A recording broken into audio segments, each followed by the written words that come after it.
আল্লাহ তাআলা বলছেন আম তুরিদুনা আন তাসআলু রাসূলাকুম কামা সুইলা মূসা মিন ক্বাবল ওয়া মান ইয়াতাবাদ্দালিল কুফরা বিল ঈমানি ফাকাদ দাল্লা সাওয়া'আস সাবিল।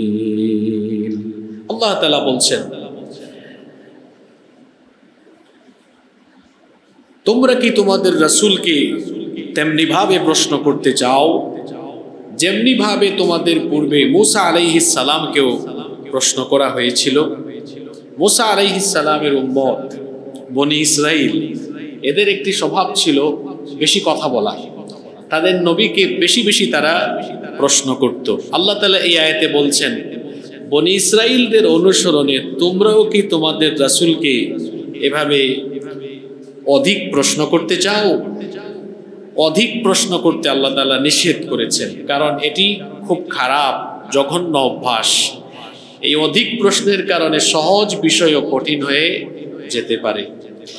এজন্য বুখারী এবং মুসলিম শরীফে হাদিস এসেছে عن سعد بن أبي وقاص رضي الله عنه أن النبي صلى الله عليه وسلم قال سعد بن أبي وقاص رضي الله عنه থেকে হাদিস বর্ণিত হয়েছে, তিনি বলছেন নবী করিম আমরা বলি সাল্লাল্লাহু আলাইহি ওয়াসাল্লাম বলেছেন ইন্না আ'যামাল মুসলিমিনা জুরমান মান সাআলা আন শাইইন লাম ইউহাররাম ফাহুররিমা মিন আজলি মাসআলাতিহি।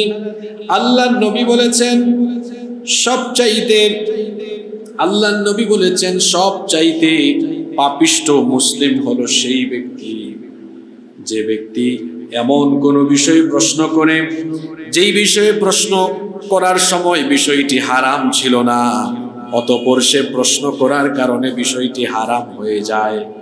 আল্লাহর নবী বলেছেন ওই মুসলিম সবচেয়ে বড় অপরাধী যে ব্যক্তি এমন কোন বিষয় সম্পর্কে প্রশ্ন করে যে বিষয়ে প্রশ্ন করার আগে বিষয়টি হারাম ছিল না, কিন্তু সে প্রশ্ন করার কারণে এই বিষয়টি হারাম হয়ে যায়। ওই মুসলিম হলো সবচেয়ে বড় অপরাধী। অধিক প্রশ্নের কারণে সহজ বিষয়ও কেমন কঠিন হয়ে যেতে পারে শোনেন। মুসলিম শরীফে আরেকটি হাদিস এসেছে, এই হাদিসটি বর্ণনা করেছেন সবচাইতে বেশি সংখ্যক হাদিস বর্ণনাকারী সাহাবী সাইয়্যিদুল মুহাদ্দিসিন আবু হুরায়রা রাদিয়াল্লাহু আনহু।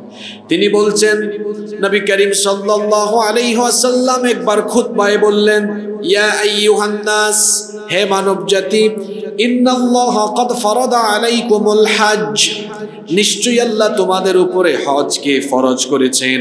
আল্লাহর নবী যখন এই কথা বললেন ফাকামা রাজুলুন, এক ব্যক্তি দাঁড়িয়ে গেল।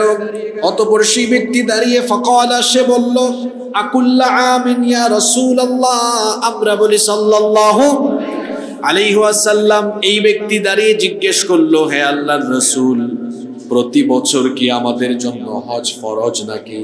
মনোযোগ দিয়ে শুনেন, আল্লাহর নবী একবার খুতবা দিচ্ছেন। আল্লাহর নবী এতটুকু বলেছেন নিশ্চয়ই আল্লাহ তোমাদের উপরে হজ ফরজ করেছেন। কয়বার এটা কি নবীজি বলেছেন? বলেন নাই।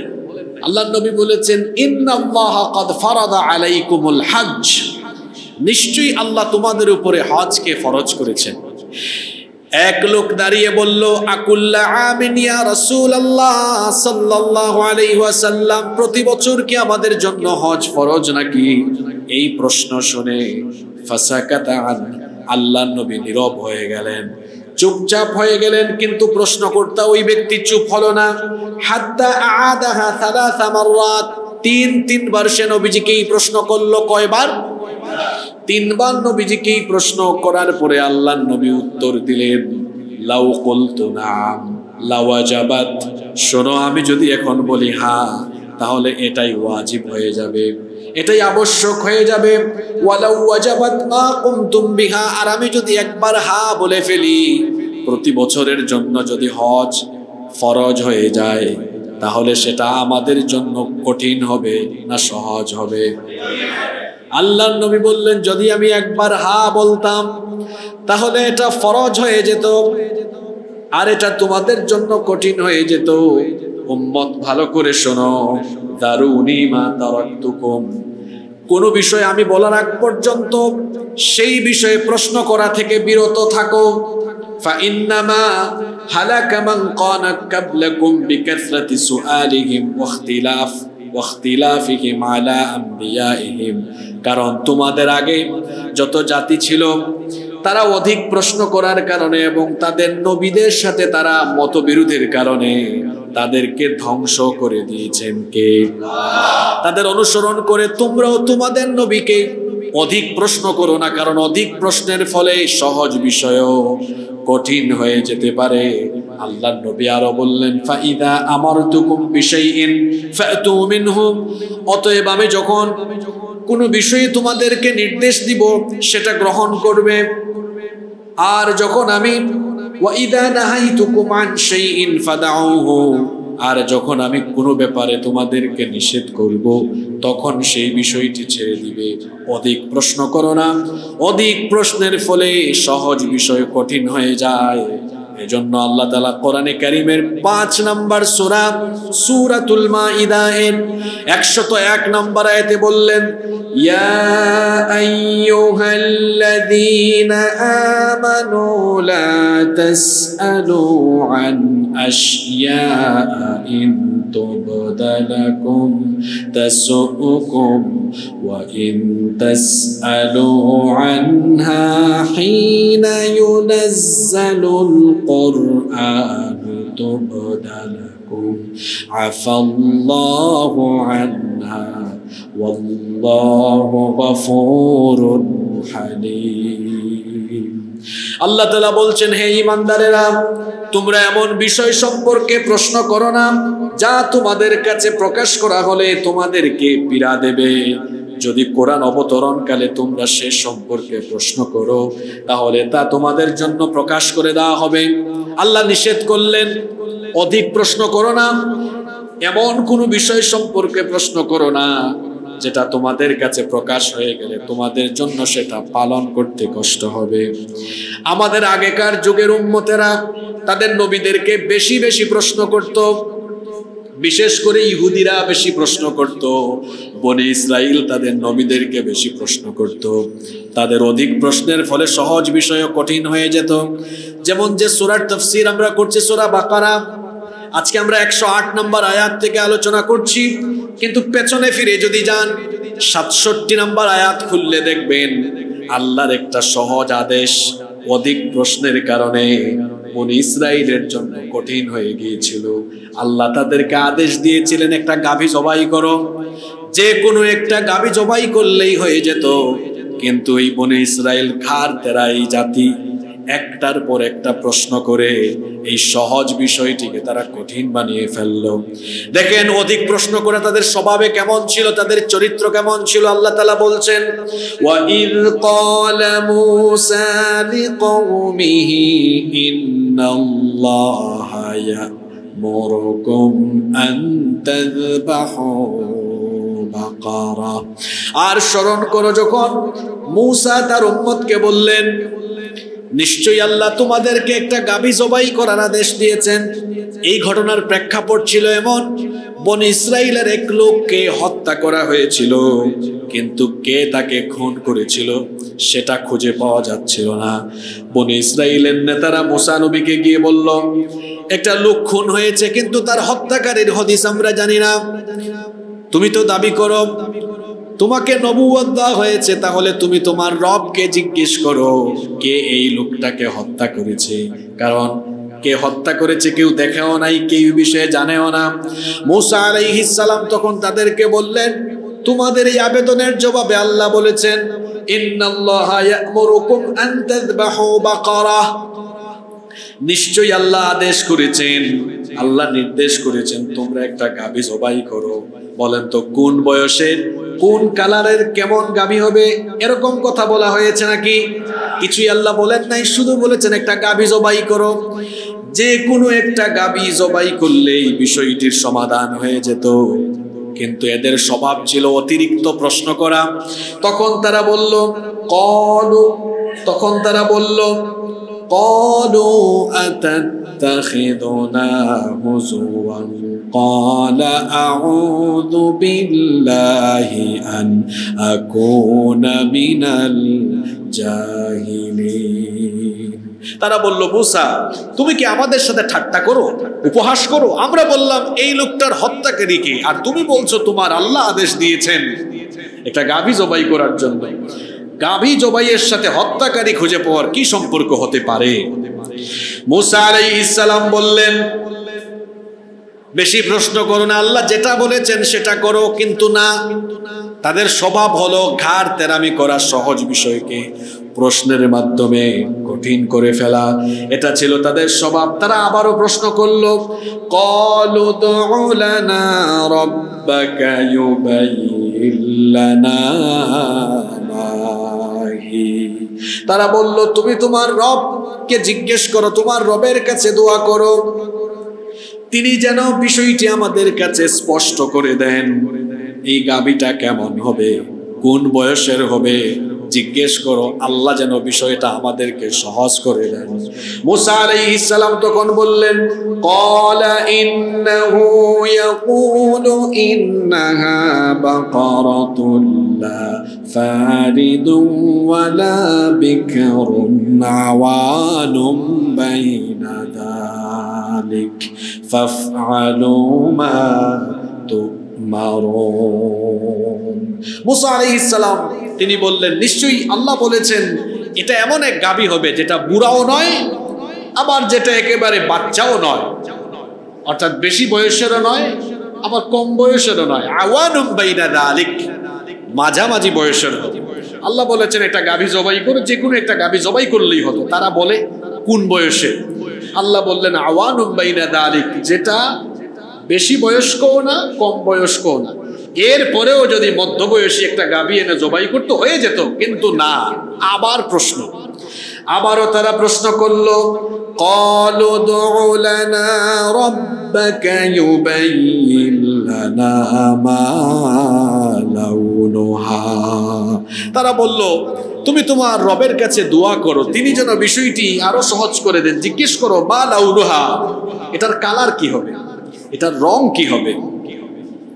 মূসা আলাইহিস সালাম তখন বললেন, ক্বালা ইন্নাহু ইয়াকুলু ইন্নাহা বাকারাতুন সাফরাউ ফাকিউল লাউনুহা তাসুররুন নাযিরিন।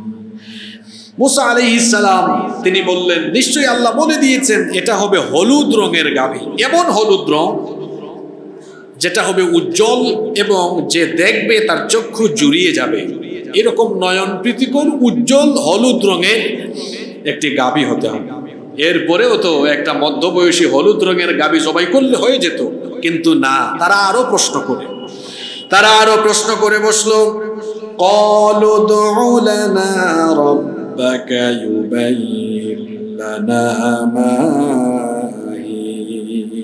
তারা বলল, শোনো মূসা, মধ্যবয়সী হলুদ রঙের আরো বহু গাভী থাকতে পারে, বিষয়টা আরো স্পষ্ট করো। তারা বলল, ইন্নাল বাকারা তাশাবাহা আলাইনা, এই গাভীটি আমাদের জন্য সন্দেহপূর্ণ হয়ে গিয়েছে, সন্দেহটা দূর করে দাও, যাতে করে ইনশাআল্লাহ লা মুহতাদুন, যাতে করে আমরা পথপ্রাপ্ত অর্থাৎ সঠিকটা আমরা চিনতে পারি। আবারও যখন প্রশ্ন করলো, মূসা নবী তাদেরকে বললেন, ক্বালা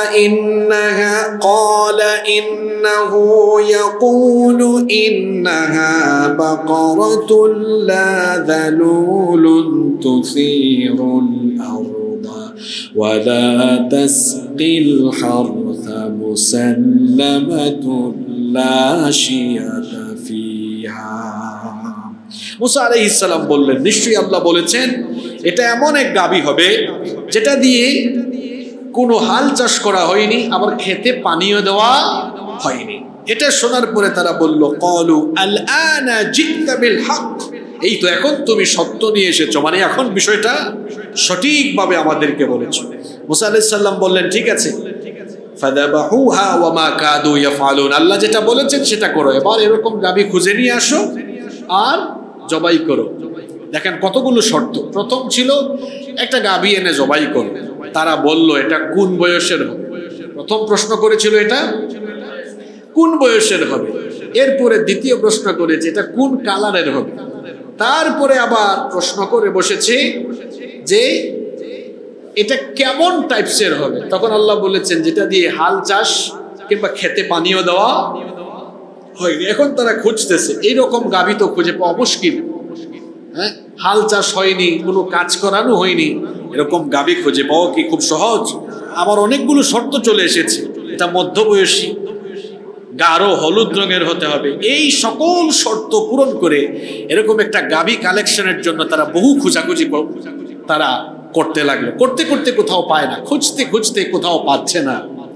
অবশেষে একজন ব্যক্তির কাছে এই রকম একটা গাভী তারা পেয়েছে। আর ঘটনাক্রমে ওই লোকও শুনে ফেলেছে যে এরা এরকমেরই একটি গাভী খুঁজতেছে, এটা তাদের খুব দরকার। তখন এই লোকও সুযোগ বুঝে দাম হাঁকিয়ে দিয়েছে যতটুকু হাঁকানো যায়। এরা গিয়ে বলল যে তোমার এই গাভীটা আমাদের দরকার, এটাকে বিক্রি করবে? কয় হ্যাঁ ঠিক আছে বিক্রি করবে। কি দিতে হবে? কত দিরহাম বা কত স্বর্ণ মুদ্রা? কয় কত দিয়ে হবে না, শুধু স্বর্ণ মুদ্রা দিলেই হবে না, এই গাভীর চামড়া ভর্তি স্বর্ণ দিলে এই গাভী আমি তোমাদেরকে দিব। বিষয়টা কি এখন সহজ হলো না কঠিন হলো? আচ্ছা, বিষয়টা তো কঠিন হয়েছে কিসের কারণে? অতিরিক্ত প্রশ্ন করার কারণে, অতি প্রশ্নের কারণে সহজ বিষয়টা এখন কি হয়ে গেল?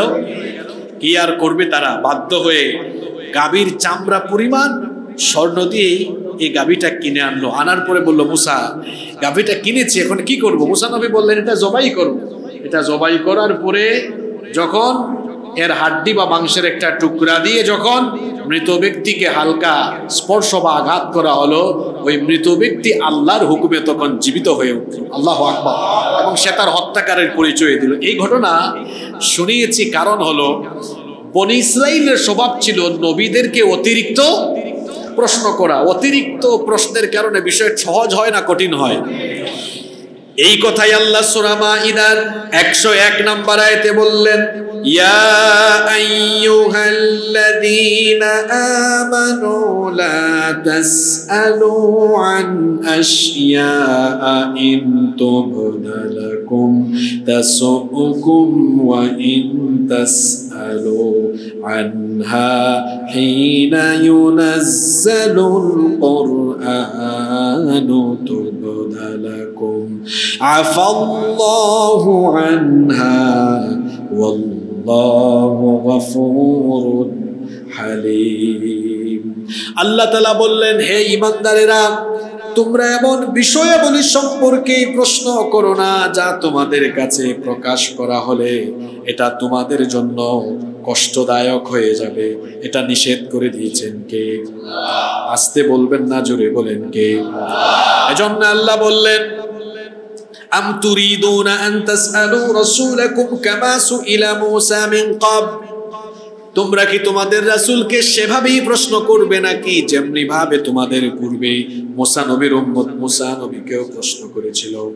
এই আয়াত যখন নাজিল হলো, এই আয়াত নাজিল হওয়ার পরে তাফসীর ইবনে কাসিরের ভেতরে এসেছে, আনাস ইবনে মালিক রাদিয়াল্লাহু আনহু বলছেন, অতি কথা বা অতি প্রশ্ন করার ব্যাপারে যখন আল্লাহর তরফ থেকে নিষেধাজ্ঞা চলে আসলো, আল্লাহর নবীকে গিয়ে কোনো বিষয়ে প্রশ্ন করতে আমি ভয় পেতাম। আল্লাহর নবীকে আমি কোনো বিষয়ে প্রশ্ন করতে গেলে আমার ভয় লাগতো। আশা করতাম আমি না হয়ে যদি কোনো গ্রাম্য বেদুইন ব্যক্তি এসে আল্লাহর নবীকে এই ব্যাপারে প্রশ্ন করে তাহলে বিষয়টি আমার জন্য সহজ হয়ে যাবে। একই কথা বলেছেন বারা ইবনে আযিব রাদিয়াল্লাহু আনহু। তিনি বলছেন, আমার মনের মধ্যে কোনো প্রশ্ন উদয় হলে নবীজিকে আমি প্রশ্ন করতাম না, বছরের পর বছর যেত, ভয় পেতাম, প্রশ্ন করতাম না। কারণ প্রশ্ন করার পরে যদি এই বিষয়টা সহজ, বিষয়টা যদি কঠিন হয়ে যায়, এই ভয়ে তিনি প্রশ্ন করতেন না। অতিরিক্ত প্রশ্ন করা এটা হচ্ছে বনী ইসরাইলের স্বভাব, আহলে কিতাবদের স্বভাব। আর অতিরিক্ত প্রশ্ন এবং আবেদনের ফলে তাদের জন্য সহজ বিষয় কঠিন হয়ে যেত।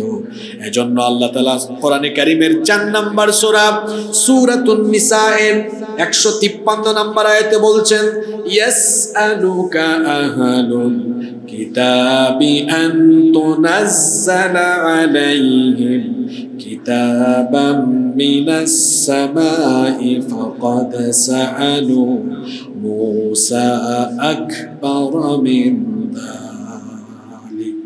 আল্লাহ তাআলা বলছেন, আহলে কিতাবরা তোমার নিকট চায় আসমান থেকে তুমি তাদের জন্য একটি কিতাব নাজিল করো। অথচ মূসা আলাইহিস সালামের কাছে তারা এর চেয়ে আরো বড় কিছু চেয়েছিল। মূসা নবীর কাছে তারা কি চেয়েছিল? এই ঘটনাটা আপনারাও জানেন। মূসা নবী যখন আল্লাহর সাথে কথা বললেন, তিনি ফিরে এসে বললেন তার উম্মতকে, বলেন আমি তো আল্লাহর সাথে কথা বলেছি। তারা বলল বিষয়টা আমরা কেমনে বিশ্বাস করব? তারা এবার বলে বসলো, আমাদেরকেও তুর পাহাড়ে নিয়ে যাও, আমরাও আল্লাহর ভয়েস শুনবো, আল্লাহর গলার আওয়াজ শুনলে বিশ্বাস করব। ঠিক আছে, তুমি আল্লাহর সাথেই কথা বলেছো। তারা গেল, মূসা নবী আল্লাহর সাথে কথা বলেছেন, সেই গায়েবী আওয়াজও তারা শুনেছিল। এরপরেও তারা মূসা নবীকে বলেছিল, এটা আল্লাহ না হয়ে তো অন্য কেউ হতে। শুনতেছেন আপনারা? এটা আল্লাহ না হয় অন্য কেউ। আমরা ঈমান আনবো না ততক্ষণ পর্যন্ত যতক্ষণ না আল্লাহকে স্বচক্ষে দেখব। এদের আবেদন আর শেষ হয় না, একটার পর একটা চাওয়া, একটার পর একটা দাবি করা, এটা ছিল তাদের স্বভাব। এরপরে কি হলো? ওই তুর পাহাড়েই তাদেরকে বেহুশ করে দিয়েছেন কে? আল্লাহ। যদি চাইতেন, আল্লাহ বলছেন ওখানেই তাদেরকে চিরতরে আমি শেষ করে দিতে পারতাম। এটা ছিল সেই জাতি।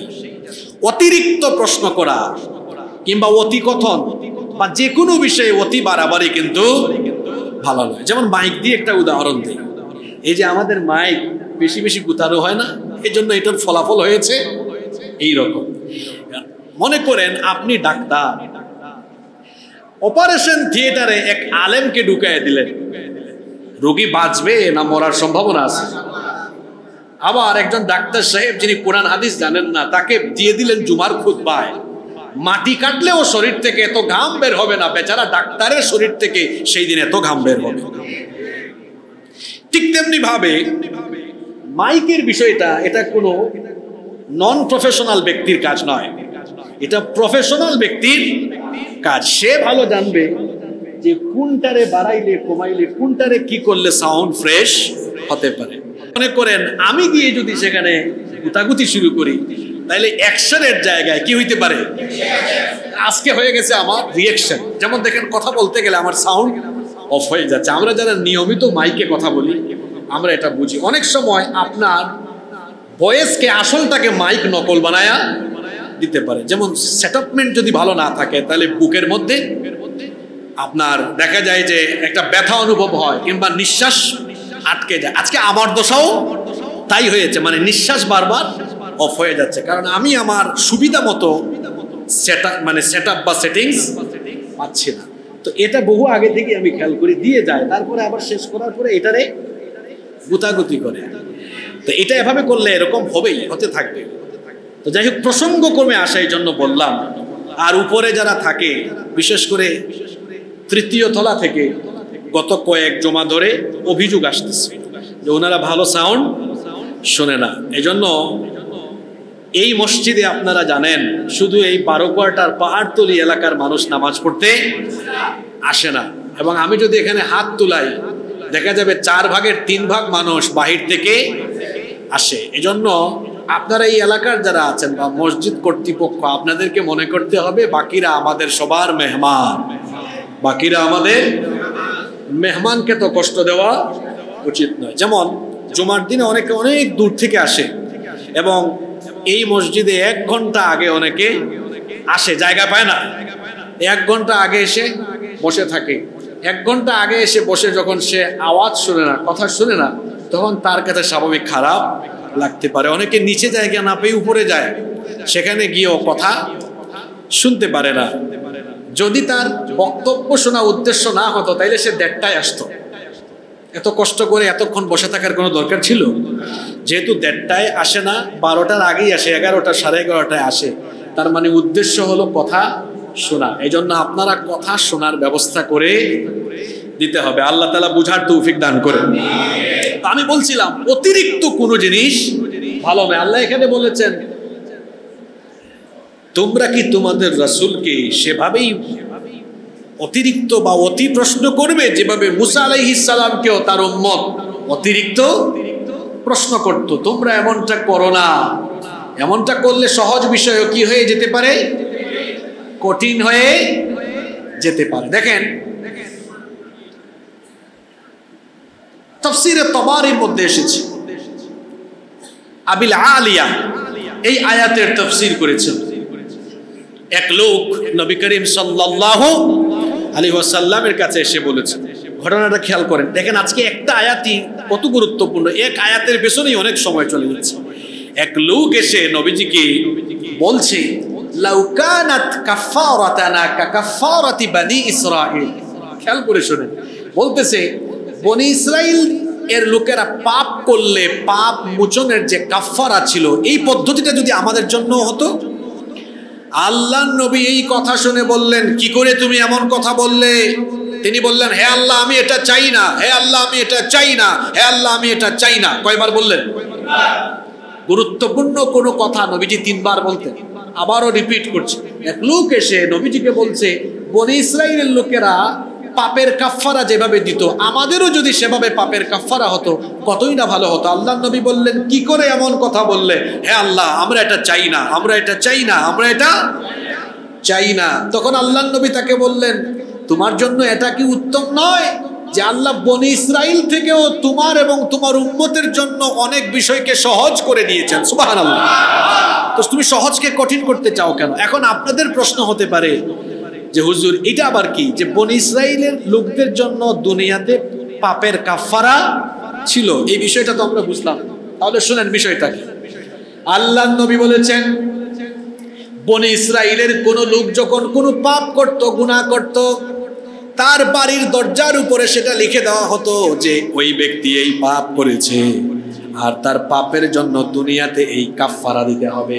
পাপের কথাও লেখা থাকতো, কাফারার কথাও লেখা থাকতো। দুনিয়াতে কাফারা দিলে মাফ, কাফারা না দিলে আখিরাতে শাস্তি আছে না নাই? আচ্ছা বলেন তো, এই শাস্তি যদি আপনার জন্য হতো তাইলে কোনো মানুষ জানে না গত রাতে আপনি কত টাকা ঘুষ খাইছেন। সকালবেলা মানুষ দেখতো বাড়ির গেটের মধ্যে লটকানো, এই লোক গত রাতে এত টাকা ঘুষ খাইছে। তাহলে অনেক গোপন বিষয় প্রকাশ হয়ে যেত কি যেত না? আর যুবক ভাইদের অবস্থা কেমন? রাত 12টা 1টায় যে গোপনে গোপনে দরজা লাগায় কি করো কেউ জানে না। সকালবেলা এটা ফাঁস হয়ে গেলে ইজ্জত থাকতো? আল্লাহর নবী বলেছেন বনি ইসরাইলের জন্য এটা কঠিন ছিল, কিন্তু আমাদের উম্মতের জন্য তো এটা কঠিন নয়। আল্লাহ তাআলা বলে দিয়েছেন, কত সহজ করে দিয়েছেন। আল্লাহ বলেছেন, ওয়া মাইয়ামাল সুআন আও ইয়াযলিম নাফসাহু সুম্মা ইয়াস্তাগফিরিল্লাহা ইয়াজিদিল্লাহা গফুরার রাহিমা। সূরা নিসা এর 110 নম্বর আয়াত আল্লাহ তাআলা বলছেন, যে ব্যক্তি কোনো মন্দ কাজ, পাপের কাজ, গুনাহের কাজ কিংবা তার নিজের উপরে জুলুম করে ফেলবে, তার এই পাপের খবর অন্য কেউ হয়তো জানে না। গোপনে গোপনে করেছে এমন গুনাহ হতে পারে।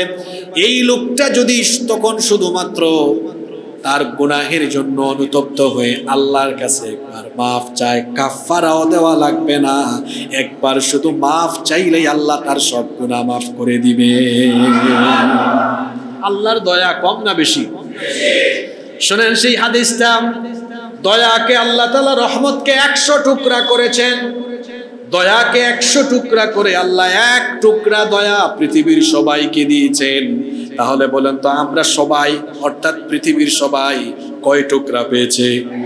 না 1 টুকরা পুরা পান না, এটা ভাগ করে করে যতটুকু হয় এই 1 টুকরা ভাগ করে করে করে করে আমরা সবাই পেয়েছি। বাকি 99 টুকরা দয়া রেখে দিয়েছেন কার কাছে? আচ্ছা দেখেন তো 1 টুকরা দয়া পেয়ে আমাদের অবস্থা কেমন? একটা মা চোখের সামনে দেখেছে তার সন্তান আগুনের মধ্যে চলে যাচ্ছে। আচ্ছা, আপনি দেখলেন আপনার বাড়ির সামনে বাবুর্চি রান্না করে লাকড়ির চুলা, আপনি দেখলেন আপনার বাচ্চা উপর থেকে নেমে এসে ওই চুলার দিকে এগিয়ে যাচ্ছে, কিছু দূর গেলেই চুলার মধ্যে তারা হাত পা লেগে যাবে। এখন আপনি বাবা কিংবা আপনি মা এটা দেখার পরে আপনি কি দাঁড়িয়ে দাঁড়িয়ে দেখবেন, না আগুন থেকে সন্তানকে ফিরিয়ে আনবেন? অবশ্যই ফিরিয়ে আনবেন। এখন আপনি আমাকে বলেন তো, আপনি দয়া মায়া পেয়েছেন কয় টুকরা? না এক টুকরাও না, এটা ভাগ করে তারপরে ওখান থেকে পেয়েছেন। এখন এক টুকরা ভাগ করে সামান্য পরিমাণ দয়া মায়া পেয়ে আপনি যদি চোখের সামনে আপনার সন্তানকে আগুনে পুড়তে না দেন, তো 99 টুকরা দয়া যার কাছে আছে সেই আল্লাহ বুঝি আপনাকে আমাকে অত সহজে জাহান্নামের আগুনে পুরাবেন? আপনি শুধু একবার চোখের পানি ফেলে দিয়ে বলেন, আল্লাহ আমি গুনাহ করেছি, আমি গুনাহগার, আমি তোমার পাপী বান্দা, আমাকে তুমি মাফ করে দাও। হাদিসে কুদসিতে এসেছে, আল্লাহ বলেছেন, লাউ বালাগাত যুনুবুকা আনানাস সামাই সুম্মা আস্তাগফারতানি গাফারতু লাক। বান্দারে শোনো, যদি তোমার গুনাহ আকাশের উচ্চতায় পৌঁছে যায়, আকাশ সম পরিমাণ গুনাহ নিয়ে তুমি যখন অনুতপ্ত হয়ে চোখের পানি ছেড়ে দিয়ে আমার কাছে দোয়া করবে, শোনো আমিও আকাশ পরিমাণ দয়া নিয়ে হাজির হয়ে তোমার সব গুনাহ আমি মাফ করে দিব। আল্লাহর নবী বললেন ওই সাহাবীকে, আল্লাহ সহজ করেছেন, তুমি তোমার জন্য কঠিন বানিয়ে নিচ্ছ কেন? হ্যাঁ, আল্লাহর নবী আরো বলেছেন, তুমি কি জানো না এই উম্মতের জন্য আল্লাহ এত সহজ করেছেন, যখন কোনো ব্যক্তি একটা গুনাহের নিয়ত করে, ফেরেশতা গুনাহ যখন লিখতে যায়, আল্লাহ নিষেধ করেন, খবরদার ফেরেশতা এখনো তার গুনাহের জন্য কোনো পাপ খাতায় লিখো না, কারণ সে মাত্র নিয়ত করেছে, অপেক্ষা করো দেখো সে গুনাহটা করে কিনা। যদি সেই বান্দা নিয়ত করার পরেও কাজটা করার আগে গুনাহ থেকে বিরত হয়ে যায়, ফেরেশতাকে আল্লাহ বলেন, এই বিষয়টা আমার বান্দার গোপন রেখে দাও। সুবহানাল্লাহ। যদি সে করে, নিয়ত করার পরে করলে একটা গুনার জন্য একটা গুনাই লেখা হয়, কিন্তু আল্লাহর দয়া কত বেশি দেখেন, যখন আপনি কোনো ভালো কাজের নিয়ত করেন, আল্লাহ ফেরেশতাকে বলেন, বসে আছো কেন, সঙ্গে সঙ্গে আমার বান্দার আমলনামার মধ্যে একটা নেকি লিখে দাও। যখন আপনি সেই নেক কাজটা করে ফেলেন, তখন আল্লাহ বলেন, শোনো ফেরেশতা, আমার বান্দা একটা নেক কাজ করেছে, কিন্তু এখন একটা নেকি লিখবা না, একটা নেকের বিনিময়ে কমপক্ষে কম করে হলেও 10টা নেকি তার আমলনামায় লিখে রাখো। তাহলে বনি ইসরাইলের জন্য আল্লাহর শরীয়ত যেমন ছিল, আমাদের উম্মতের জন্য তার চাইতে আরো সহজ না কঠিন? আরো। আল্লাহর নবী বললেন, অতিরিক্ত প্রশ্ন করে সহজ বিষয়কে কঠিন করে ফেলো না, আল্লাহ তাআলা এটা নিষেধ করে দিয়েছেন। এরপরে আল্লাহ বললেন, ওয়া মাইয়াতাবাদ্দালিল কুফরা বিল ঈমানি ফাকাদ দাল্লা সাওয়াআস সাবিল। আর যে ব্যক্তি ঈমানকে কুফরিতে পরিবর্তন করবে, সে ব্যক্তি সহজ সরল সঠিক পথ থেকে বিচ্যুত হয়ে যাবে। অর্থাৎ অতিরিক্ত প্রশ্ন, অতি কথন মানুষকে ঈমান থেকে কুফরিতে নিয়ে যায়। এই আয়াত থেকে একটা গুরুত্বপূর্ণ শিক্ষা নেন, জিহ্বা সচল আছে, মুখ সচল আছে বলে যা মন চায় তা বলবেন না, পরিমিত কথা বলবেন, বেশি কথা বলবেন না। এই যে আমরা যারা বক্তৃতা করি, আমরাও যখন স্টাডি করে আমরা আমাদের পয়েন্টের বাইরে যখন বেশি কথা বলতে যাই, দেখবেন অনেক বক্তা লাইন ছেড়ে দিলেই বেলাইন হয়ে যায়, আজে বাজে কথা বলতে থাকে। এই জন্য পরিমিত কথা বলতে হবে, পরিমিত কথা বলতে হবে। অতি কথন ভালো নয়, বেশি কথা বিপদ ডেকে আনে। অতিরিক্ত কথা বলতে যাবেন, বিপদে পড়ে যাবেন। এই জন্য বেশি কথা বলা যাবে না, কোনো জিনিস অতিরিক্ত ভালো। এরপরের আয়াতে আল্লাহ তাআলা কি বলছেন শোনেন, ওয়াদ্দা কাসীরুম মিন আহলিল কিতাবি লাউ ইয়ারুদুনাকুম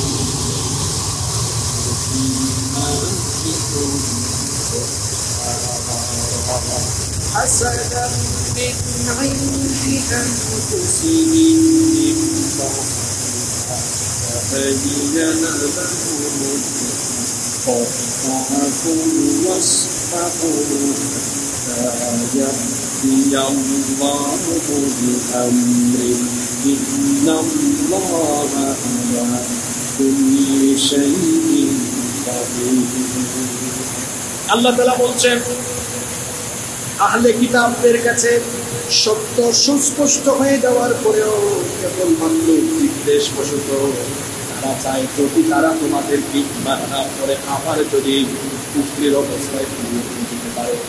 আহলে কিতাবরা চায় ঈমানদারদেরকে যে কোনো কায়দায় যে কোনো ভাবে আবার কুফরির দিকে ফিরিয়ে নিয়ে যেতে।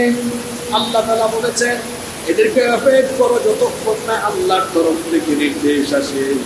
আল্লাহ তাআলা কোরআনে কারীমের ৩ নম্বর সূরা সূরা আলে ইমরানের ১৮৬ নম্বর আয়াতে আরো বলছেন ওয়ালা তাসমাউন্না মিনাল্লাযীনা উতুল কিতাবা মিন ক্বাবলিকুম ওয়া মিনাল্লাযীনা আশরাকু আযান কাসীরা ওয়া ইন তাসবিরু ওয়া তাত্তাকু فإن ذلك من عزم الأمور আল্লাহ তাআলা বলছেন আর তোমাদের পূর্বে যাদেরকে কিতাব দেওয়া হয়েছে সেই আহলে কিতাব এবং যারা মুশরিক তারা চায় তোমাদেরকে কষ্ট দিতে। তারা এমন এমন কথা বলবে যেগুলো শুনলে তোমাদের কষ্ট লাগবে।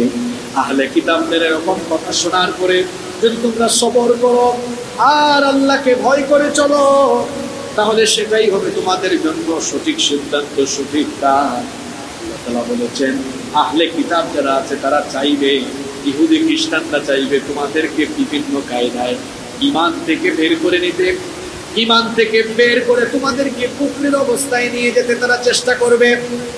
আপনি ঘুমায় থাকেন না, খেয়াল করে শুনেন, এটা কোরআন যে যুগে নাজিল হয়েছে ওই যুগের আয়াত হলেও বাস্তবতা এখনো দেখেন এখনো পৃথিবীর ইহুদিরা এমন এমন জিনিস আবিষ্কার করে আমাদের হাতে দিয়েছে যেগুলার মধ্যে আমাদেরকে আসক্ত রেখে তারা ডলার কামায়, পয়সা কামায়, আর এগুলোর মাধ্যমে আমাদেরকে তারা ঈমান থেকে, ঈমানের পথ থেকে দূরে সরাবার সর্বপ্রথমে ব্যবস্থা করে দিয়েছে। আল্লাহ বলেছেন এই আহলে কিতাবরা তারা চাইবে যে কোনো কায়দায় তোমাদেরকে ঈমান থেকে বের করে দিতে। আজকের পৃথিবীতে সবচেয়ে কঠিন কাজ হলো ঈমানের উপর টিকে থাকা। এটা সবচাইতে কঠিন কাজ। আল্লাহ নবীও বলেছেন কিয়ামতের আগে ইমাম মাহদী পৃথিবীতে আসার আগে পৃথিবীতে এমন একটা সময় আসবে জ্বলন্ত অঙ্গারের উপরে টিকে থাকা যতটা কঠিন হবে ঈমানের উপরে টিকে থাকা তার চাইতে আরো বেশি কঠিন হয়ে যাবে। আজকে দেখেন প্রযুক্তিগত সকল আবিষ্কারে ইহুদিরা এগিয়ে, ইহুদি খ্রিস্টানরা এগিয়ে, এবং এমন এমন টেকনোলজি আমাদের হাতে দিয়েছে এগুলো যে শুধু নেগেটিভ সাইড আছে তা না, কিছু পজিটিভ সাইডও, কিছু পজিটিভ তো অবশ্যই আছে, কিন্তু তারা নেগেটিভে আমাদেরকে এমন ভাবে আসক্ত করে দিয়েছে। আসলে কেমনে আসক্ত করে দিয়েছে, এখানে কুরআন হাদিসের কথা চলে, তাও গিয়ে দেখেন 2 তলায় 3 তলায় অনেকে ফেসবুক চালাচ্ছে। আপনি এখন গিয়ে মিলায় দেখেন। আল্লাহ বলছেন এই ইহুদি খ্রিস্টানরা চাইবে তোমাদেরকে ঈমান থেকে, ঈমানের কথা শুনো এটা তারা চাইবে না, এটা থেকে যে কোনো কায়দায় তারা দূরে রাখতে চাইবে, এটা তাদের কাজ।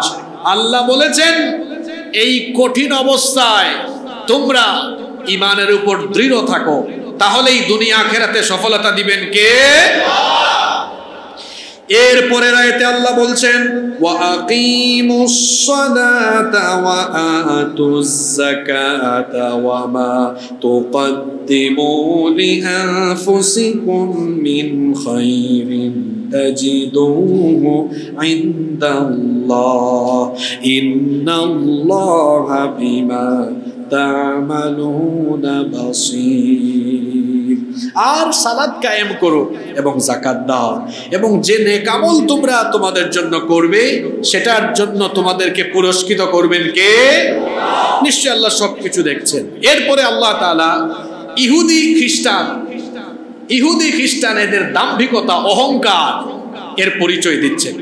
ইহুদি এবং খ্রিস্টানরা এমন দাম্ভিক ছিল, তারা বলতো আল্লাহ পরের আয়াতে বলছেন ওয়াকালু লাই ইয়াদখুলাল জান্নাতা ইল্লা মান কানা হুদান আও নাসারা তিলকা আমানিয়ুহুম কুল হাতু বুরহানাকুম ইন কুনতুম সাদিকিন।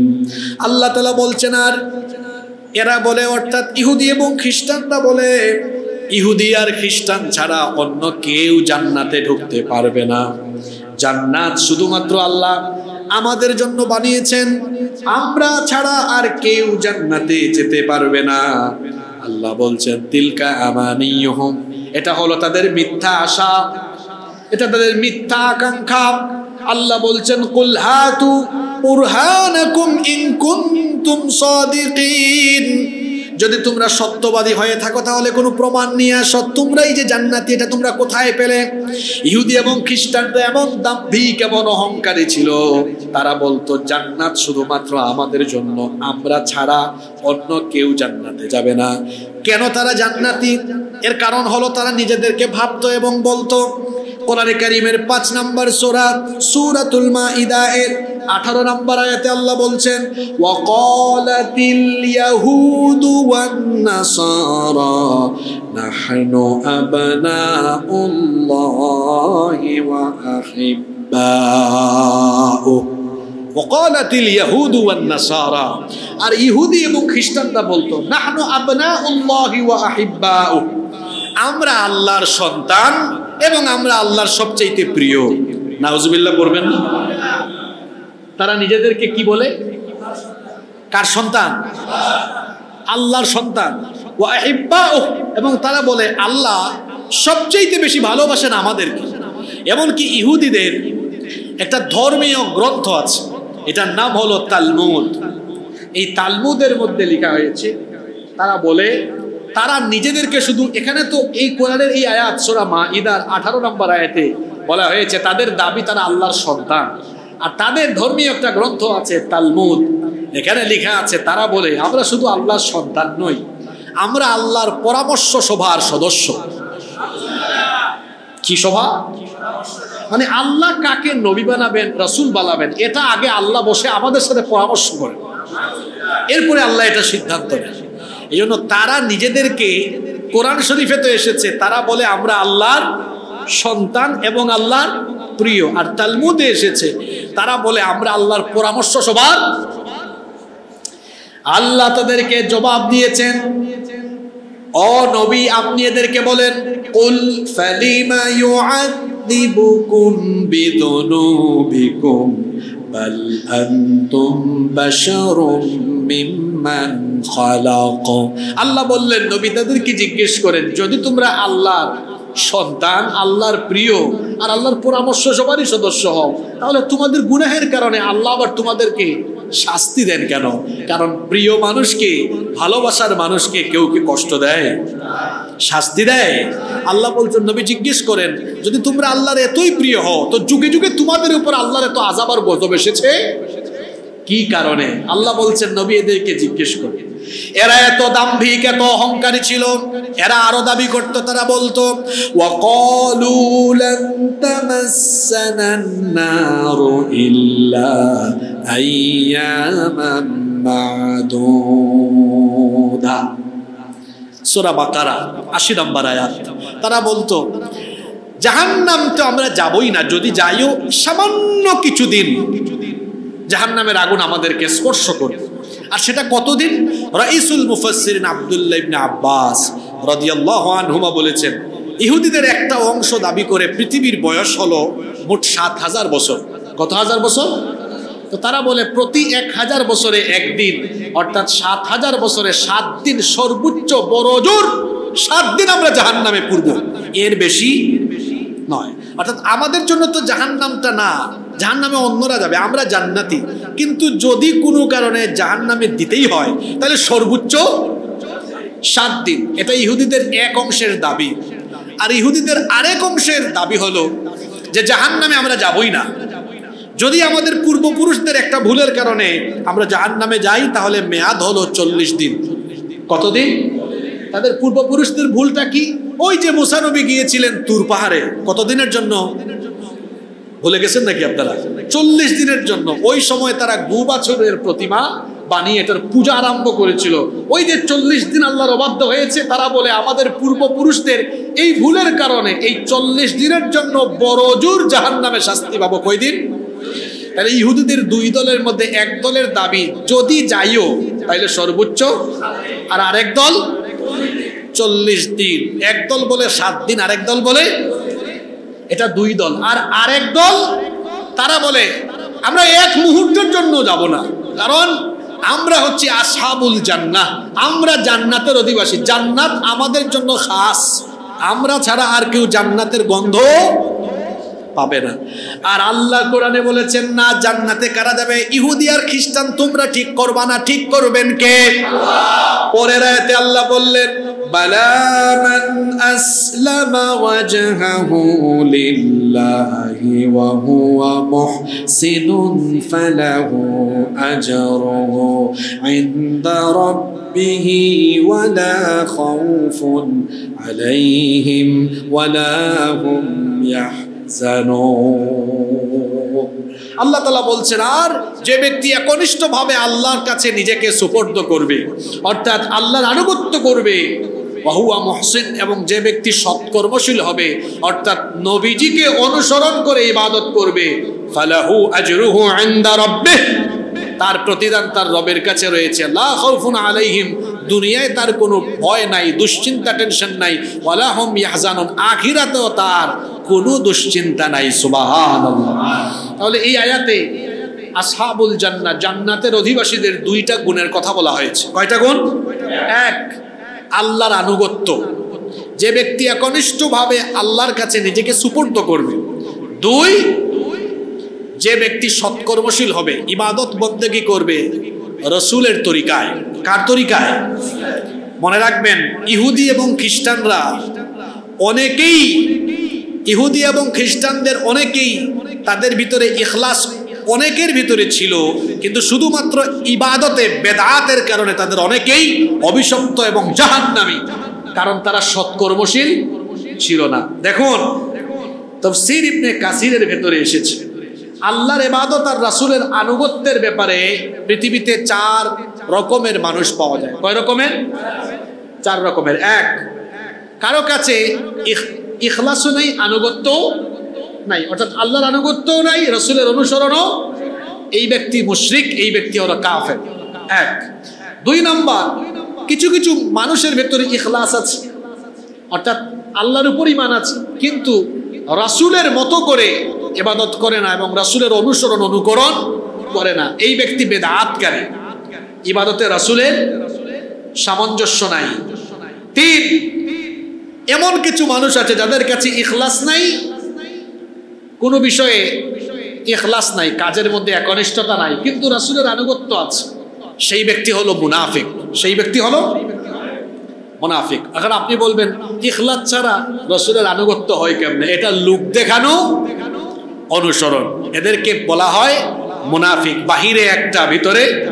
আর 4 নম্বর শ্রেণী হলো এদের ভেতরে ইখলাসও আছে, রাসূলের মহব্বতও আছে, নবীজির অনুসরণ অনুকরণও আছে, এরা মুমিন, এরা হলো জান্নাতি। সুবহানাল্লাহ। আল্লাহ এই 4 নম্বর কাতারে আমাদের সবাইকে শামিল করে দাও। এরপরে আয়াতে আল্লাহ ইহুদিদের ব্যাপারে, খ্রিস্টানদের ব্যাপারে বলছেন এমন দাম্ভিক, আবার এরা নিজেদের মধ্যে এমন ক্লেশ এবং ঝগড়ায় লিপ্ত। আল্লাহ পরের আয়াতে বললেন ওয়াকালাতিল ইয়াহুদু লাইসাতিন নাসারা আলা শাই ওয়াকালাতিন নাসারা লাইসাতিল ইয়াহুদু আলা শাই ওয়া হুম ইয়াতলুনাল কিতাব। এবার তারা ঝগড়া লেগে গেছে। এর আগের আয়াতে শুনেছেন তাদের উভয়, ইহুদি খ্রিস্টান উভয়ের দাবি হলো তারা একমাত্র জান্নাতি। এখন আবার নিজেদের মধ্যে শ্রেষ্ঠত্বের দ্বন্দ্ব। ইহুদিরা বলে খ্রিস্টানরা এরা কিছুই না, এদের কোনো ভিত্তি নাই, আর খ্রিস্টানরা বলে ইহুদিদের কোনো ভিত্তি। এখন আবার উভয়ের মধ্যে দ্বন্দ্ব। নবীজির কাছে একবার নাজরানের খ্রিস্টানদের একটি প্রতিনিধি দল এসেছে। খেয়াল করে শুনেন, নবীজির কাছে নাজরান থেকে খ্রিস্টানদের একটা প্রতিনিধি দল এসেছে। এমন সময় কিছু ইহুদি পণ্ডিত ওখানে হাজির হয়েছে। ইহুদি পণ্ডিতরা হাজির হয়ে বলে, এই খ্রিস্টানরা এরা কিছুই না, আমরা তাদের চাইতে শ্রেষ্ঠ। আর খ্রিস্টান ওই প্রতিনিধি দল তারা বলতেছে ইহুদিরা কিছুই না, আমরা তাদের তুলনায় শ্রেষ্ঠ। আল্লাহ বলছেন ওহুম ইয়াতলুনাল কিতাব, এই দুই গ্রুপ ইহুদি খ্রিস্টান উভয়ই কিতাবধারী, কিতাব তেলাওয়াত করে। নাযিল করেছেন কে? কিন্তু তারা আল্লাহর কিতাব থেকে দূরে সরে গিয়ে নিজেদেরকে তারা সঠিক পথ থেকে বিচ্যুত করে দিয়ে গুমরাহির পথ গ্রহণ করে নিয়েছে। আল্লাহ তাআলা বলছেন কাযালিকা ক্বালাল্লাযীনা লা ইয়া'লামুনা মিসলা ক্বাউলিহিম ফাল্লাহু ইয়াহকুমু বাইনাহুম ইয়াওমাল কিয়ামাতি ফীমা কানু ফীহি ইয়াখতালিফুন। তারা এমন ভাবে কথা বলে যেন তারা কিছুই জানে না। অতএব যে বিষয়ে তারা উভয়ের মধ্যে মতানৈক্য করছে, কিয়ামতের দিন এই বিষয়ে ফয়সালা করে দিবেন কে? আল্লাহ বলছেন সবকিছুর ফয়সালা আমি করব। তোমরা বলো তোমরা শ্রেষ্ঠ, তারা শ্রেষ্ঠ না, আবার তারা বলে তারা শ্রেষ্ঠ, এরা শ্রেষ্ঠ না, আবার নিজেদেরকে জান্নাতি মনে করে বাকি সবাই জাহান্নামী। কিয়ামতের দিন কারা জান্নাতি কারা জাহান্নামী এটা ফয়সালা করে দিবেন কে? জান্নাত জাহান্নামের ফয়সালাকারী কে? সেদিন আল্লাহ দুই গ্রুপে মানুষকে ভাগ করবেন। কোরআনে আল্লাহ বলেছেন ফারিকুন ফিল জান্নাতি ওয়া ফারিকুন ফিস সাঈর, একদল জান্নাতি আর একদল জাহান্নামী। এই বিষয়ে ফয়সালা করার একমাত্র ইখতিয়ার কার? এরপরের আয়াতে আল্লাহ বলছেন ওয়ামান আযলামু মিম্মান মানাআ মাসাজিদাল্লাহি আইয়ুযকারা ফীহা ইসমুহু ওয়া সাআ ফীহি খারাবিহা। আর তার চাইতে বড় জালেম আর কে হতে পারে যে আল্লাহর মসজিদে আল্লাহর নাম উচ্চারণ করতে, স্মরণ করতে বাধা দেয় এবং আল্লাহর ঘরের বিনাশ সাধন করে আল্লাহর ঘরের ধ্বংস করার প্রচেষ্টায় লিপ্ত হয়। তার চাইতে বড় জালেম আর কে হতে পারে? এখানে আল্লাহর ঘরে বাধা দেয় কারা? আল্লাহর ঘরে যারা বাধা দেয়, অর্থাৎ আল্লাহর ঘরে আল্লাহর নাম উচ্চারণ করতে, আল্লাহর ইবাদত বন্দেগীতে বাধা দেয় যারা, তাদেরকে জালেম বলা হয়েছে। কি বলা হয়েছে? এখানে এই জালেম বলতে কাদেরকে বোঝানো হয়েছে এ ব্যাপারে দুইটা মতামত আমি খুঁজে পেয়েছি। তাফসীরে তাবারিতে এসেছে, আল্লামা ইমাম ইবনে জারীর আত-তাবারি রাহিমাহুল্লাহ তিনি এই আয়াতে তাফসীর করেছেন। তিনি বলছেন যে এখানে খ্রিস্টানদের একটি দলকে বোঝানো হয়েছে। ইহুদিরা যখন ইয়াহইয়া আলাইহিস সালামকে হত্যা করেছিল তখন খ্রিস্টানদের একটি দল তারা প্রতিশোধ নেওয়ার জন্য কেউ কেউ বলেছেন বুখতে নসর, আবার কেউ কেউ বলেছেন এক মাজুসি রোম সম্রাট ছিল তার সাথে তারা ঐক্যবদ্ধ হয়ে ইহুদিদের উপর হামলা করেছিল এবং বাইতুল মুকাদ্দাসে প্রবেশ করতে ইহুদিদেরকে বাধা দিয়েছিল এবং এই বাইতুল মুকাদ্দাসে ময়লা আবর্জনা এবং শুকর এনে নিক্ষেপ করেছিল। এটা হচ্ছে ইমাম ইবনে জারীর আত-তাবারি রাহিমাহুল্লাহ এর মতামত। আবার এই আয়াতের তাফসীরে আল্লামা হাফেজ ইবনে কাসির রাহিমাহুল্লাহ তিনি বলেছেন এই আয়াতে জালেম বলতে যারা আল্লাহর ঘরে প্রবেশ করতে বাধা দেয়, ওই জালেম বলতে এখানে মক্কার মুশরিকদেরকে বোঝানো হয়েছে, কারণ তারা মুহাম্মাদুর রাসূলুল্লাহ সাল্লাল্লাহু আলাইহি ওয়াসাল্লাম এবং তার সাহাবীদেরকে মক্কা থেকে বের হয়ে যেতে বাধ্য করেছিল এবং কাবা শরীফে মুসলমানদেরকে নামাজ আদায় করতে, ইবাদত করতে নিষেধ করেছিল। আবার হুদাইবিয়ার সময় আপনারা জানেন, এটা তো আমি সিরাতের আলোচনায় বলেছি, আল্লাহ রসুল যখন স্বপ্নে দেখলেন তিনি আল্লাহর ঘর জিয়ারত করছেন, তাওয়াফ করছেন, তখন তিনি উমরার জন্য রওনা করেছিলেন। এরপরে কাফেররা মাঝপথে বাধা দিয়েছিল। হুদাইবিয়া নামক জায়গায় একটা সন্ধি বা চুক্তি হয়েছিল, যেটাকে ইসলামের ইতিহাসে বলা হয় হুদাইবিয়ার সন্ধি। ওই হুদাইবিয়ায় সন্ধিকালীন সময়ে তারা বলেছিল, কাফেররা বলেছিল, আমরা আমাদের পূর্বপুরুষদেরকে হত্যাকারী আমরা আমাদের পূর্বপুরুষ হত্যাকারীদেরকে মক্কায় প্রবেশ করতে দিব না, অথচ আল্লাহর ঘরে প্রবেশ করে ইবাদত করার বাধা কিংবা বাধা দেওয়া, বিপত্তি অন্তরায় সৃষ্টি করার অধিকার কারো ছিল না। এরপরেও তারা এটা করেছিল। আল্লাহ এখানে ইমাম ইবনে কাসির রাহিমাহুল্লাহ বলছেন, এখানে জালেম বলতে এই মক্কার মুশরিকদেরকে বোঝানো হয়েছে। তার চেয়ে বড় জালেম আর কে হতে পারে যে আল্লাহর মসজিদে আল্লাহর নাম উচ্চারণ করতে বাধা দেয় এবং আল্লাহর ঘরের বিনাশ বা ধ্বংস সাধন করতে চায়। আল্লাহর ঘরের বিনাশ মানে হলো দেয়াল ভেঙে দেওয়া বা ইমারত নষ্ট করা নয়, বরং আল্লাহর ইবাদত, জিকির আজকার কিংবা আল্লাহর দ্বীন প্রতিষ্ঠা কিংবা মসজিদের ভেতরে দ্বীনি আলোচনায় বাধা প্রদান করা, এটাও কিন্তু বিনাশ সাধনের অংশ। এইরকম জালিম অবশ্য এখনকার যুগে জি আছে। এখন তো কিছুটা রহমতের বাতাস আছে। 1 বছর আগে তো মসজিদে নামাজের টাইম ছাড়া 4-5 জন একত্রিত হয়ে একটু কোরআনের দার্স করলো, জঙ্গি বলে তুলে নিয়ে তারপরে গুম করে ফেলেছে। ছিল কি ছিল না? আল্লাহ বলছেন, ওয়ামান আযলামু মিম্মান মানাআ মাসাজিদাল্লাহি ওয়ামান আযলামু মিম্মান মানাআ মাসাজিদাল্লাহি আন ইউযকারা ফিহা ইসমুহু ওয়া সাআ ফি খারাবিহা। তার চেয়ে বড় জালেম আর কে হতে পারে যে আল্লাহর মসজিদে আল্লাহর নাম উচ্চারণে বাধা দেয়। আল্লাহ জালিমদেরকে ধ্বংস করেছেন, কোন কালেও যেন এরা আর মাথা উঁচু করে দাঁড়াতে না পারে। আল্লাহ এদের বিনাশ সাধন করে দেন।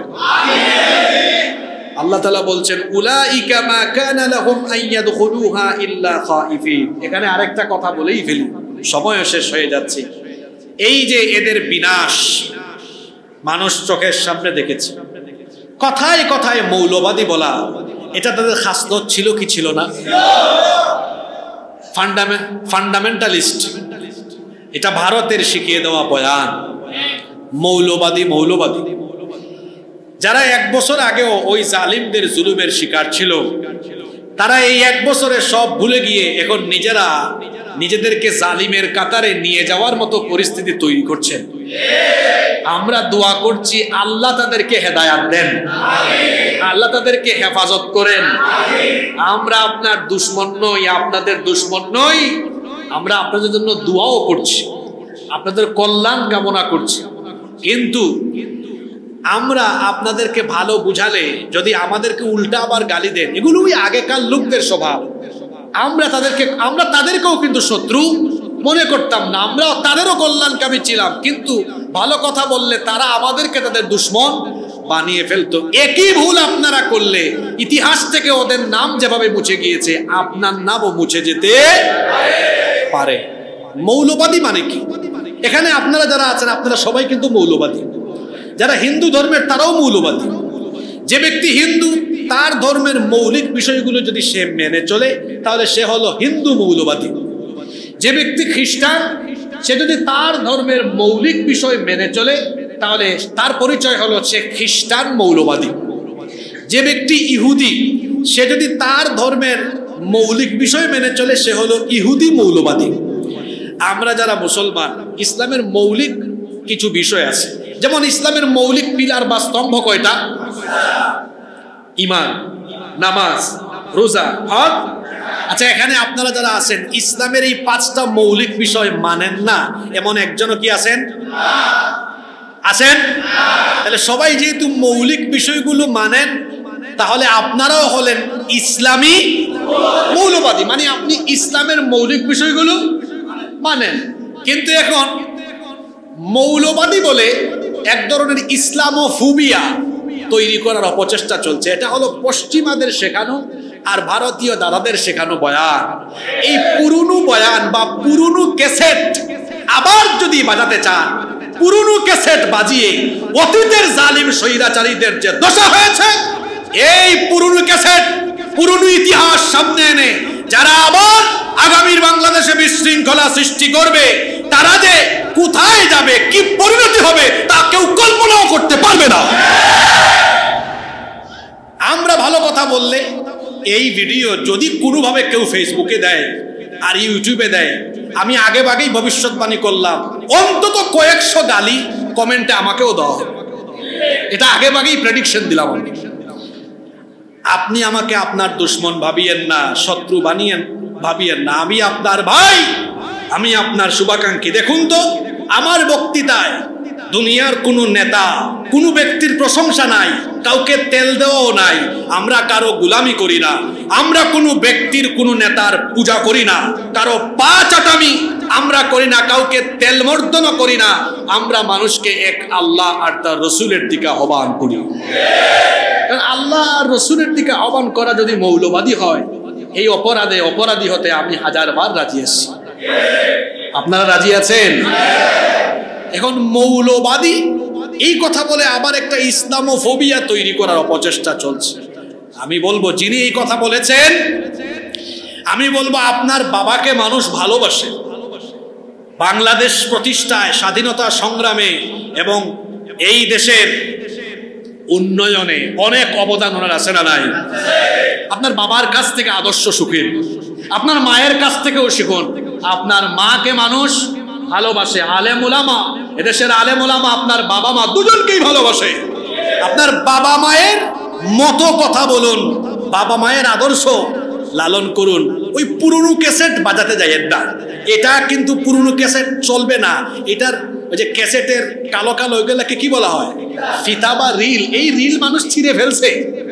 এই পুরনো ক্যাসেট যেটার ফিতা ছিঁড়ে গেছে, ওইটা ঠিক করার চেষ্টা করেন না, মুসিবত আরো বেড়ে যেতে পারে। মনে পড়ে যায় আল্লামা সাইদি সাহেবের কথা। তিনি একবার এক বক্তৃতায়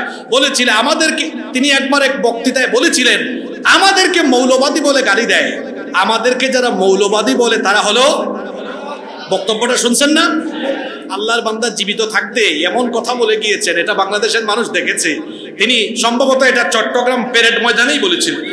হ্যাঁ, আমাদেরকে যারা মৌলবাদী বলে তারা হলো, গাছের আগায় উঠে বেশি লাফালাফি করো না, কারণ আগার শক্তি বেশি না গুড়ার শক্তি বেশি। তো তিনি আরো কয়েক বছর আগে বলেছিলেন, আমাদেরকে মৌলবাদী বলে আগাবাদী হয়ে আগায় উঠে যারা বেশি নাড়াচাড়া করবে, মূলে থেকে যখন মৌলবাদীরা ধাক্কা মারবে, মামু বাড়ি দিল্লিতে। সত্যি সত্যি কোথায় গিয়েছে? জায়গাও পাই নাই, গেছে কোথায়? কথা মিলে গেছে কেমনে দেখেন।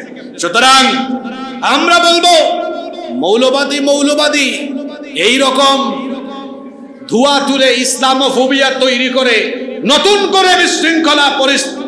করে কেউ বিশৃঙ্খলা তৈরির অপচেষ্টা করবেন না। সম্মানিত মুসল্লিয়ানে কেরাম, আজকে আমরা এতটুকু পর্যন্তই। আচ্ছা, আয়াতের কিছু অংশ বাকি আছে। উলাইকা মা কানা লাহুম আন ইয়াদখুলুহা ইল্লা খাইফিন। আল্লাহ বলছেন তাদের তো উচিত ছিল ভীত হয়ে আল্লাহর ঘরে, অর্থাৎ তাতে প্রবেশ করা। এরপরে আল্লাহ বলছেন লাহুম ফিদ দুনিয়া খিজিয়ুন ওয়া লাহুম ফিল আখিরাতি আযাবুন আযীম। আল্লাহর ঘরে বাধা সৃষ্টি করে যারা জালেম হয়েছে, এদের জন্য দুনিয়ায় রয়েছে লাঞ্ছনা, আখিরাতে রয়েছে আযাব। আজকে আমরা 19তম পর্বে সূরা বাকারার 108 থেকে 114 নম্বর আয়াত পর্যন্ত আলোচনা করলাম। আল্লাহ আমাদেরকে বাঁচিয়ে রাখলে আগামী জুমায় আমরা 115 নম্বর আয়াত থেকে আমরা আলোচনা শুরু করবো ইনশাআল্লাহ।